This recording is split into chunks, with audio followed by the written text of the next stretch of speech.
He's out there. Back tomorrow night with more truth, the show that is the sworn enemy of lying, pomposity, smugness, and groupthink. Happy Halloween. Sean Hannity, right now. All right, you know, after the election, a great question to the president. What about Area 51, New Mexico? That is a good question. Ask it, please. I will try to do that for everybody's sake. Tucker, good to see you. Great show. Welcome to Hannity. Buckle up. We got a busy hour. We are barreling now towards the finish line. 6 days. You have the power. You decide the fate of your government. You're going to allow Nancy Pelosi in California, Chucky Schumer, New York, to control your taxes, your border security, immigration policies, the future of your Supreme Court, or do you want your life to continue to get better? Are you better off than you were 2 years ago? That's what's at stake. And coming up, we'll show you how Nancy Pelosi has already, she's declaring victory, despite, of course, 30-some-odd toss-up races in the House. And maybe you'll shock the world in 6 days. We also have highlights. The president on fire. Huge rally in Florida tonight. We'll play an exclusive bombshell new video. Project Veritas. Wow, is all I have to say, exposing the hidden agenda lurking inside the Gillum campaign down in Florida. And I have a message for Don Lemon, fake news Jake Tapper, and the rest of CNN.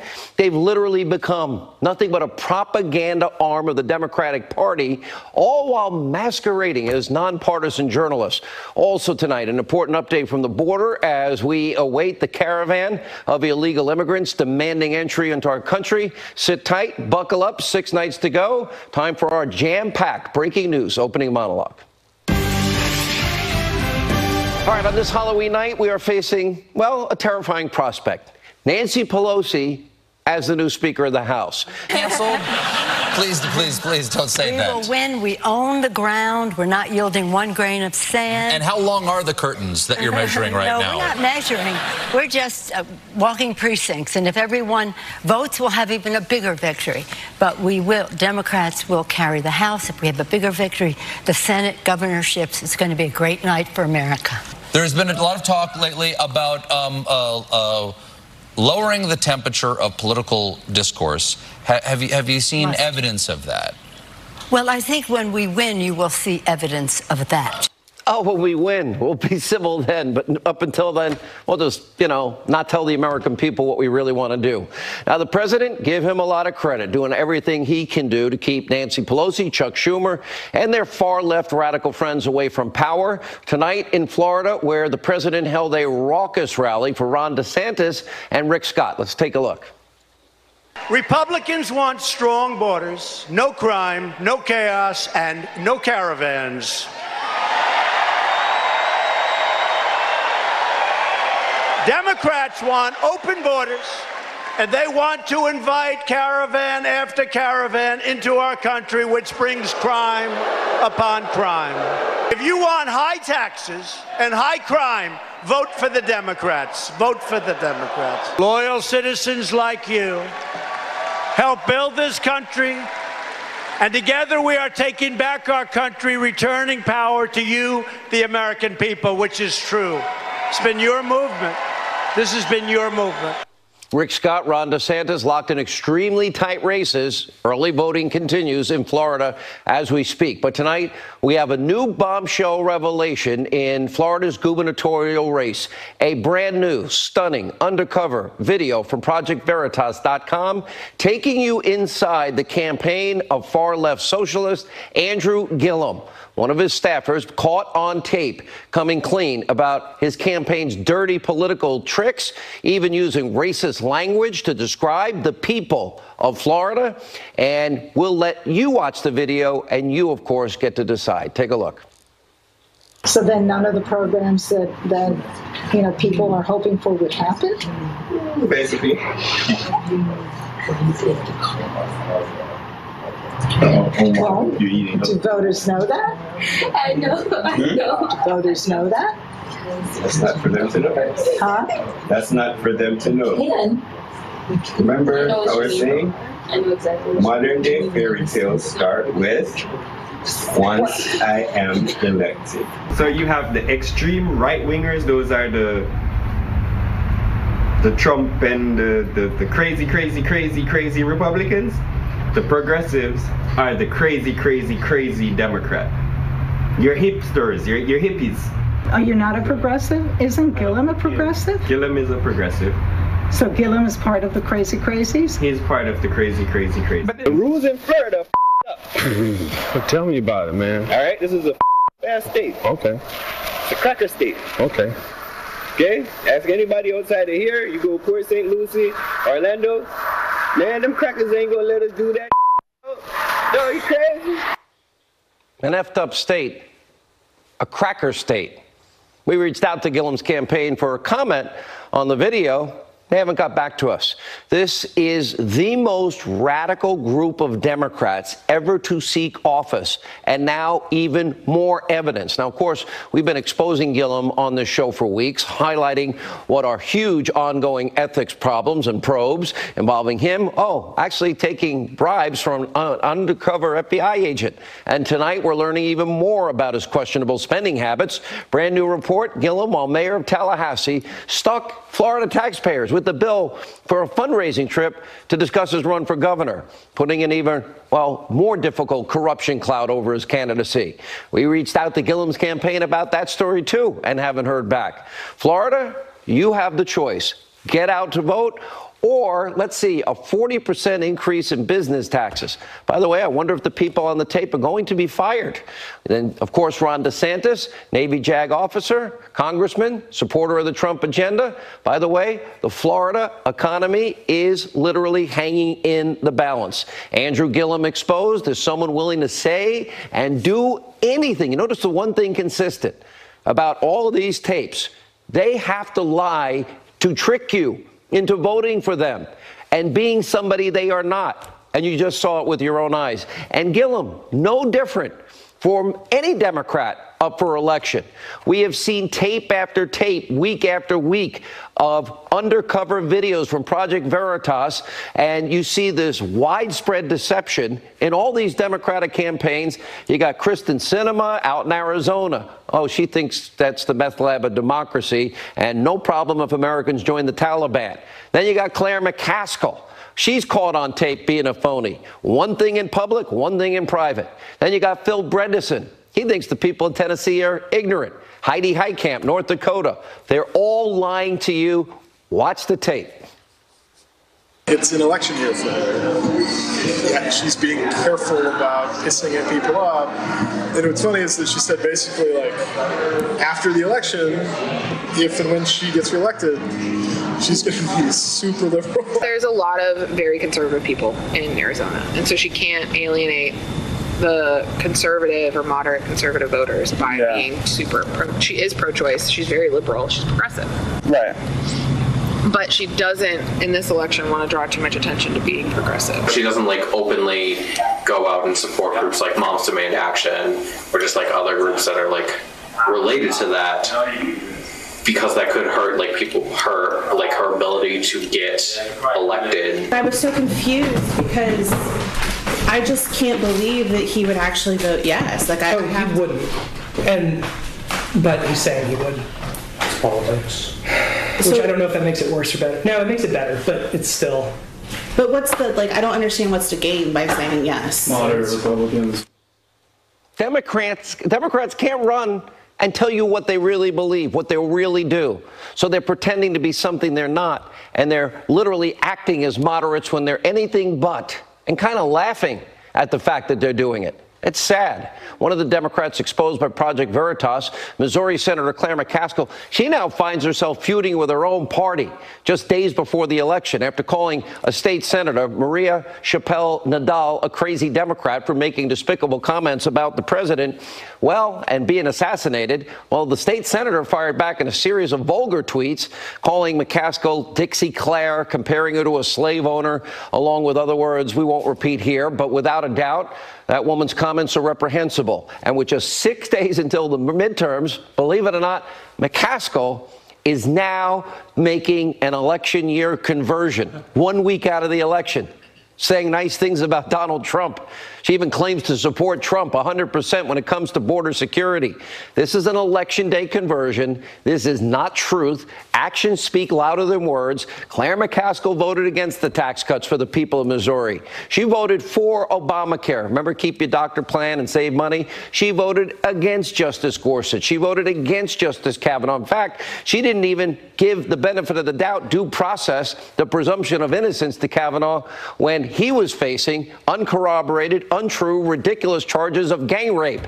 And when she had the chance to stand up for due process, presumption of innocence, constitutional values that have served this country so well, she was nowhere to be found. She's not a moderate, has never been a moderate. She is literally Missouri's Chuck Schumer. So if you want Chuck Schumer in Missouri, vote for Claire McCaskill. Or you can support the Republican who's up in the polls, only slightly, Josh Hawley, who's continuing to gain momentum. And as is Republican Matt Rosendale, Montana is now a state in play.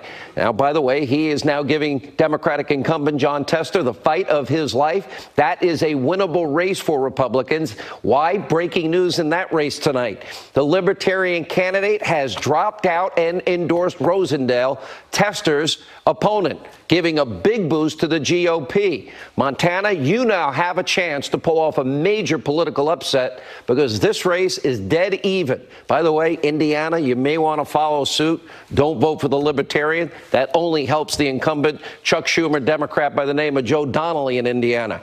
In 6 days, you will definitely see one of three results. First is the best case scenario. Let's start with the good news. Republicans pick up seats in the Senate. They hold on to a small majority in the House. Second scenario would be a split decision.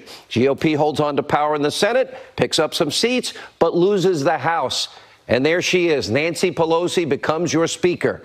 The third, well, that's sort of like the doomsday Halloween nightmare scenario.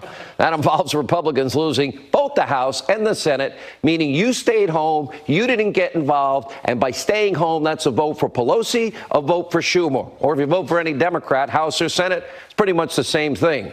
Now, that scenario, that is what the mainstream media is openly rooting for years, election after election. Democratic Party's biggest donor, their biggest ally, their biggest contributor has always been the mainstream media.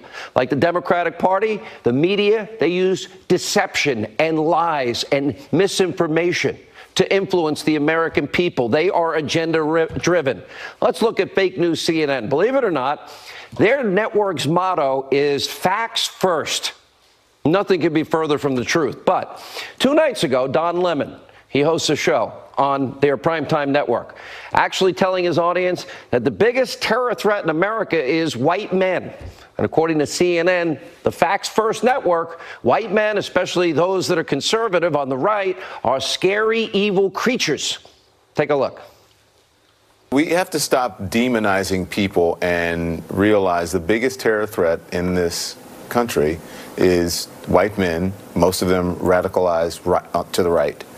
And we have to start doing something about them. There is no travel ban on them. There is no ban on, they had the Muslim ban. There is no white guy ban. So what do we do about that? Stop demonizing them, but then let's demonize them. Forget about ISIS. Forget about Al-Qaeda.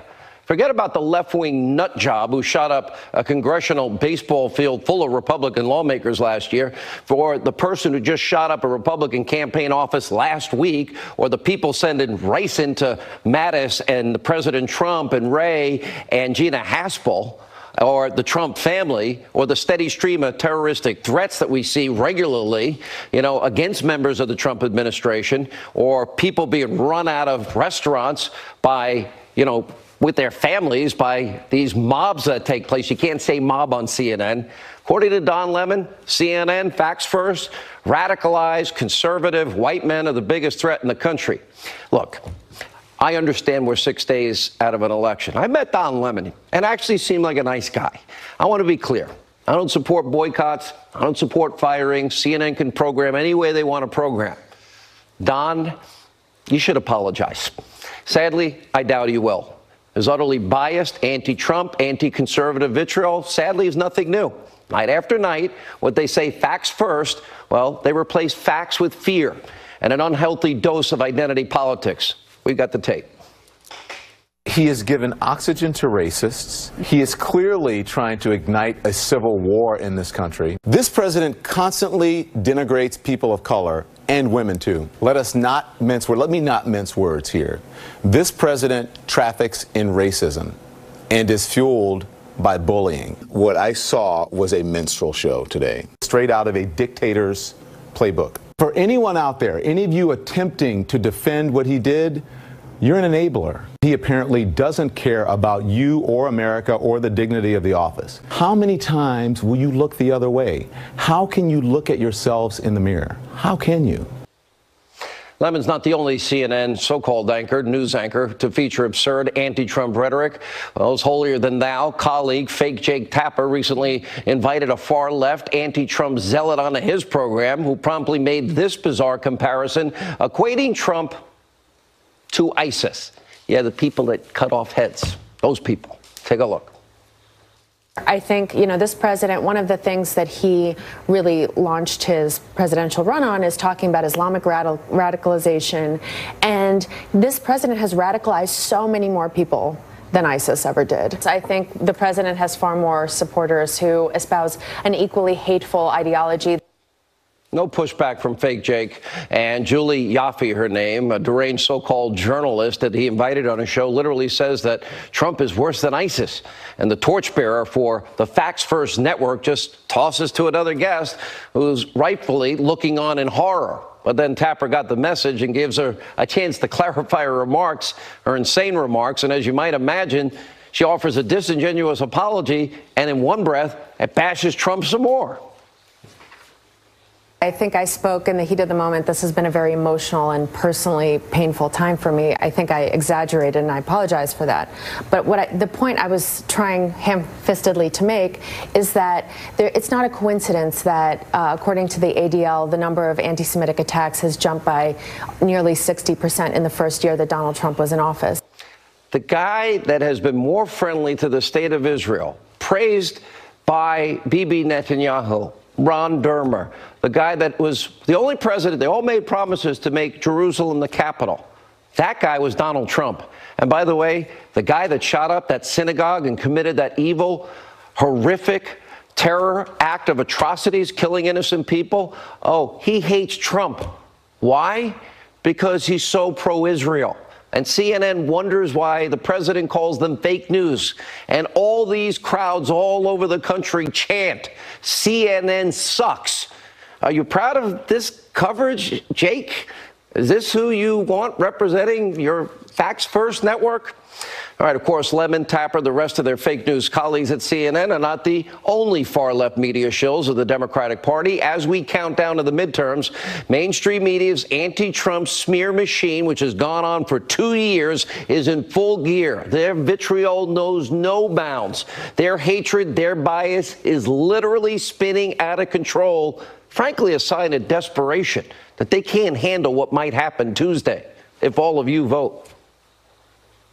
The language does sync with some of these violent haters. It's unfortunate that people talk in the same language as murderers, but that's what it is. This is an emergency. The Trump presidency represents an emergency. Bringing back Stalin-esque, or certainly what was used by Germany during World War II as propaganda, is really disgusting and startling. He's been playing the racist card.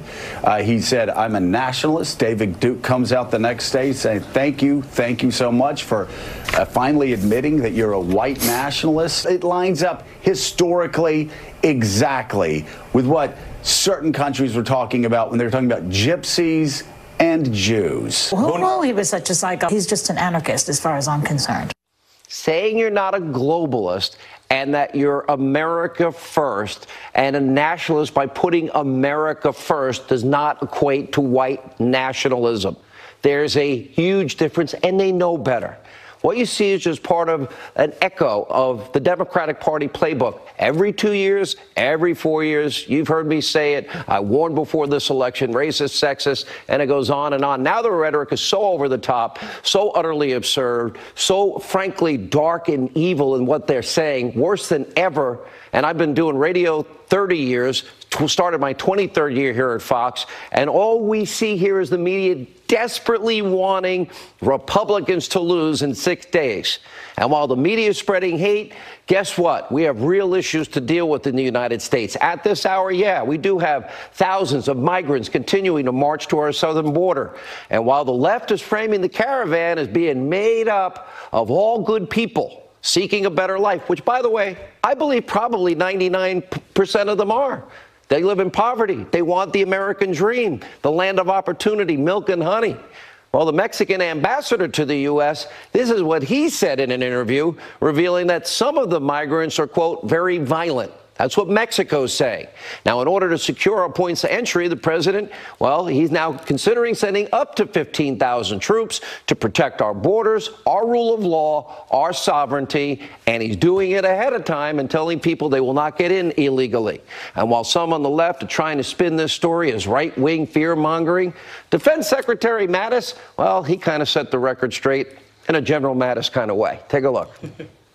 The support that we provide to the Secretary for Homeland Security is practical support based on the requests from the Commissioner of Customs and Border Police, and so we don't do stunts in this department. We don't see stunts in this department. So you can wait till the last minute, or you can prepare, considering that is their stated goal, to enter America illegally. But they do need to turn around, and they need to go back and apply the right way. Do it with the rule of law. Follow our laws, like so many legal immigrants who desperately want to become Americans. We just need to know you come here with good intentions, that you want to be a part of our family. We get to vet you. You can sustain yourself.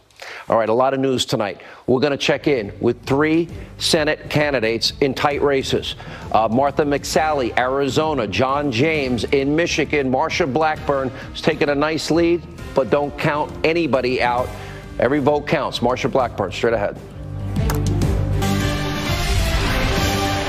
All right, joining us now, the president in Florida tonight. Raucous rally, a lot of fun for the people there. What to expect from the president's a lot of campaigning this week leading up to the midterms. Fox News chief national correspondent, the man with the White House. He's holding down the fort till the president gets back. He's going to go in. He's going to have a little dinner.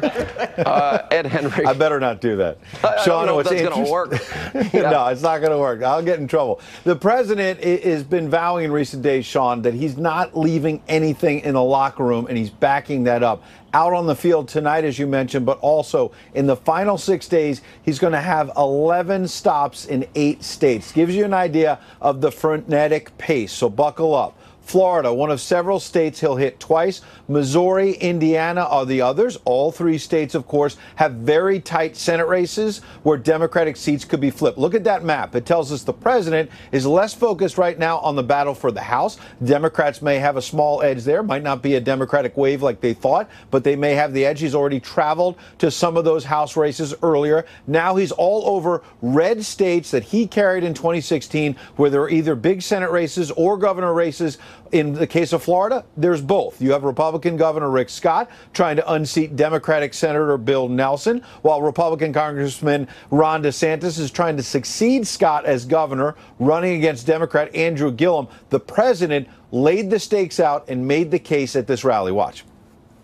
Bill Nelson wants open borders. We don't want open borders. Our country can't survive with open borders.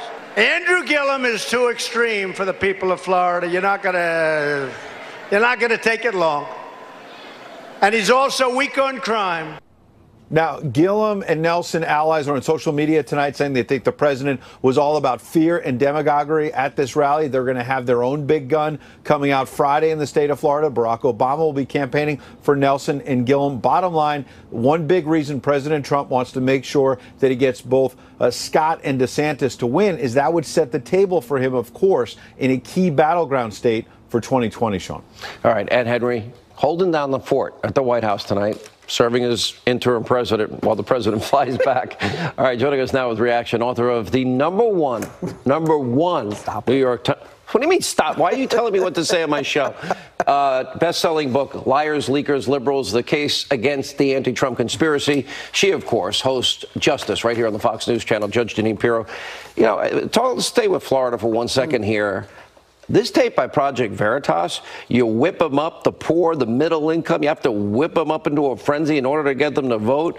I don't think that he can say it about his gun agenda because he's trying to get moderates, the same as the other 4 tapes, as, you know, Tennessee, Bredesen, Claire McCaskill, Kristen Sinema. And here's the last one. Gilliam's not, you know, his own step. Florida is effed up. An effed up cracker state. You have to appeal to white guilt. Okay.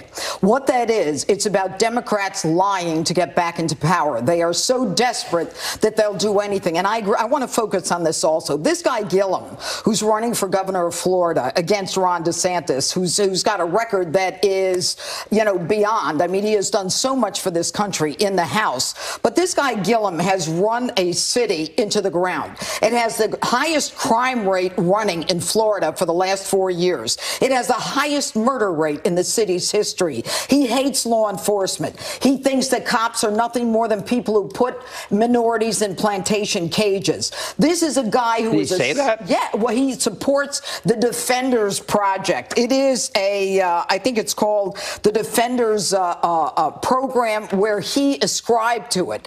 It is a manifesto that is anti-law enforcement, anti-American. This is a guy whose experience belies what he is saying. Let's say conventional wisdom is right, and the Republicans, the split decision that I talk about, that they keep the Senate Republicans, they pick up a few seats. Heidi Heitkamp seat, probably. I can't see Claire McCaskill winning in Missouri. She's way out of touch with the people of Missouri. I can't see Kristen Sinema win. Dean Heller seems to be hanging on. Now John Tester's in trouble. If people in Indiana don't vote Libertarian, Joe Donnelly would be toast. He's a Schumer Democrat. So my question is, what if there is the split? What if Nancy Pelosi becomes Speaker? Now, go ahead. Well, if she becomes Speaker, I mean, it's going to be aggravating. I mean, to have to listen to this woman for the next X number of years, I mean, nothing she says makes sense to me. But more than that, in the end, the Senate is the one that counts. You asked me, so I told you. The Senate is what really counts, okay? And look, Donald Trump, the president, can certainly give any candidate the edge. This is a man who you just go to America and you say, do you like the money in your paychecks? Do you like the reduced regulations? Do you like the fact that GDP is 4.2? Do you like consumer confidence? Do you like the fact that ISIS caliphate is destroyed? And on and on. That is the Republican message. It's fact. What he says is what he does. So the headwind, though, is 45 retirements in the House. The headwind is history. Only 3 times in 100 years. You know, think of 1994 when Newt came to power. You know, that was a blistering year against 2 years after Clinton. A disaster in 2010 for Obama. The exception would be George W. Bush after 9/11. Right? Which kind of changes the dynamic. In 2002. But America's never had this type of growth and turnaround in 2 years.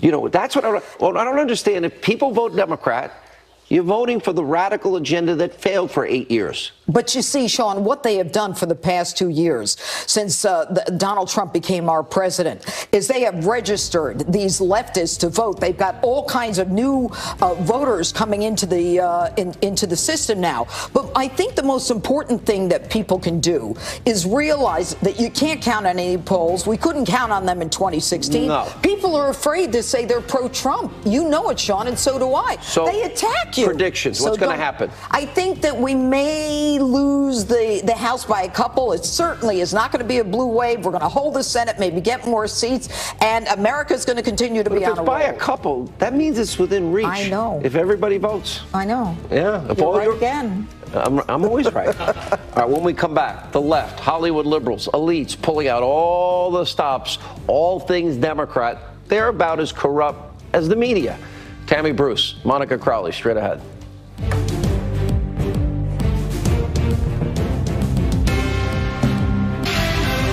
All right, joining us now, a preview of Tuesday's important election, 6 days away. U.S. Senate candidate from the great state of Arizona, Congresswoman Martha McSally. U.S. Senate candidate from Michigan, John James, is back with us. U.S. Senate candidate from Tennessee, Congresswoman Marsha Blackburn. Good to see you all. Martha, I'm looking at your race, and then one poll has you tied, and one poll has you up. And I'm thinking, how is it possible that a woman that says Arizona's the meth lab of democracy, and says people in Arizona are crazy, invites the blind sheikh's lawyer, the radical lawyer, to speak at Arizona State University, and says that it's okay for Americans to join the Taliban, while you have served 28 years, 6 tours of duty, while she was out organizing protesters, and I'm not making it up, with witches. How is this even a race with the people of Arizona? Well, Sean, it is unbelievable, and this just goes to show you that she's Chuck Schumer's top recruit, and with a lot of money, with TV ads, millions and millions of dollars, she's been able to fool a lot of people. They're not aware of those things unless they're watching your show, which I'm grateful that you keep bringing it up. But the Arizona media has been protecting her, and so she's coming across as something she's not in the biggest political makeover in our history. But look, we're down to the wire with 6 days to go, and we can make sure we secure this victory with support from people all over Arizona and the country. They can go to McSallyForSenate.com. They can contribute so we can make sure we win. And we need, if you're in Arizona, look, I'm asking for your vote. And I'm asking you to send out an email, do a Facebook post, make sure you get to the polls, tell your friends and family. This is so high stakes, and every vote is really going to matter. I think you're right, and on every front. John James, you have now closed the gap 16 points. You got a race now in Michigan, which, you know what, as I said to you, I get so impressed every time I've had you on radio or TV. But every campaign is the same. Democrats, your opponent is basically Chuck Schumer in Michigan, as are all the Democrats, but they're not going to talk about the agenda. They'll never support a president's Supreme Court justice. They want to raise, they want their crumbs back. They want open borders, sanctuary cities. It's, you know, they want Obamacare. How can Democrats be running on the biggest mess they ever created?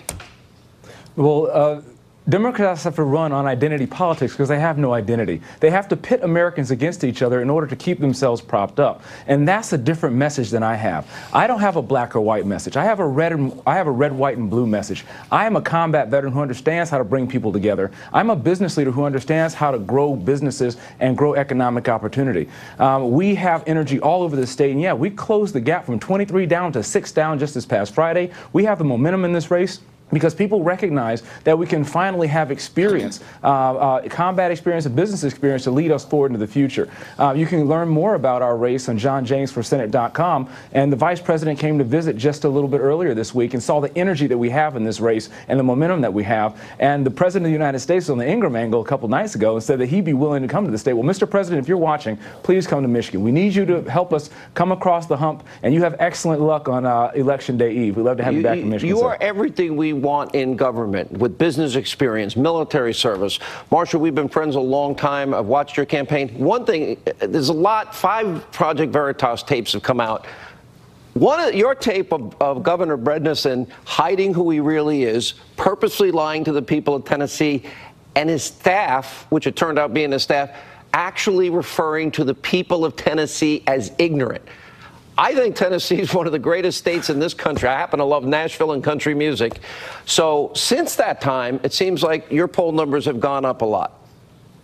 They have indeed, and we like the trend that we are on. I have to tell you, there has been one slight and one diminishment after another from the Bredesen camp toward the voters of Tennessee. There's been, they've been referred to as idiots with an expletive in first of idiots by a Bredesen spokesperson, said they weren't worth the time. You have Hillary, of course, the deplorables comment, and Bredesen's team kind of following back on with that in their spokesperson Mark Brown's comments. But here's the thing, Sean, Tennesseans are pretty specific about what they want in their next U.S. Senator. They want a conservative. They want more constitutional judges. They want to keep their tax cuts, and I can guarantee you this, they want that southern border secured. And they're very concerned about the caravan that is coming through Mexico into our southern border. And every day people are saying, Marsha, we know you're going to stand with the president, and you're going to stand to get that wall built. And absolutely I am, and it's a pivotal issue in this race. You know, I would say, Martha, Kavanaugh, caravan, a lot of the rhetoric of the left has been so over the top. And the economy's turned around dramatically. Are we better off than we were 2 years ago? And I'm not talking about us. The forgotten men and women that I talked about in 2016, they're better off. We've had the biggest tax cuts, less regulation, 4 million jobs created, 8 million fewer people on poverty and food stamps. I like America succeeding. And the border is a big issue in Arizona.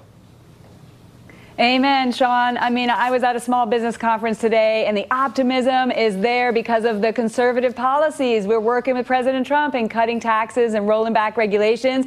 People are being lifted out of poverty, and thanks to the leadership of Governor Ducey here, Arizona is open for business. And we want to keep going in that direction. But border security is a big issue. The 2 bases in my district are now going to be staging areas for the military coming there. We are going to welcome them. Arizona's crazy. Yeah, go ahead. And that literally thinks it's okay to join the Taliban. John James. Exactly. You know what I'd like to see in Michigan? I've been to Detroit. I'd love to see this great city revitalized instead of talking about knocking down entire neighborhoods to consolidate services. That can happen. Yes, it can, absolutely. And you mentioned in your last segment about people who are coming up from Central and South America who want the American dream. Who can blame them? But the thing is, so do people in Michigan. So do people in Detroit. Detroit has become Jim Crow North. Detroit is the #1 most segregated city in the entire country. And Senator Stabenow has been an elected official for 43 years, been in a position to do something about it, and hasn't. We need to make sure that we bring positive, sustainable change for everyone. And Detroit is where we need to start. And we need to start bringing more jobs back to Michigan. I can do that. Marsha, we give you the last 20 seconds. I tell you, this is going to be a great race, and I think the more that the American people and Tennesseans are looking at what happened to Kavanaugh, what is happening with this caravan, wanting to keep their tax cuts, and thinking about what it would look like if you had a Majority Leader Chuck Schumer and a Speaker Nancy Pelosi, they're rethinking this, Sean. I think that we're going to do very well on Tuesday, November 6th. All right. Thank you all for being with us. And we'll be watching closely just 6 nights from tonight. All right, when we come back, President on fire tonight in Florida. He'll be doing a lot of campaigning in a lot of states as we now approach in the final stretch here. Ed Henry has a full report. Judge Jeanine Pirro weighs in next, straight ahead.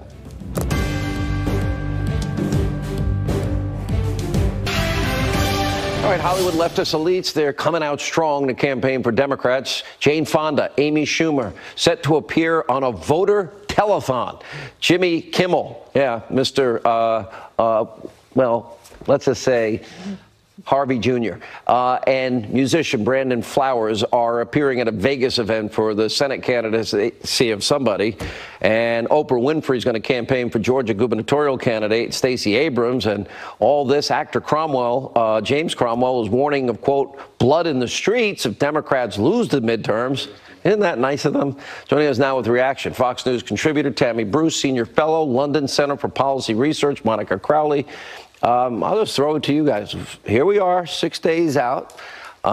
We know what conventional wisdom is. We see the president working harder than any of these candidates, to be honest, trying to carry them on their back. What happens? He's doing multiple events a day, sometimes in multiple states. It's almost like 2016 all over again. I have a column coming in tomorrow's Washington Times about the Trump effect on the midterms. And what I think is that the conventional wisdom is out the window the way it was 2 years ago. I think that Donald Trump was able to establish an emotional bond bond with the voters of this country, which got him elected. And that emotional bond is kicking in now, even though he is not on the ballot. The American people want to give him back up.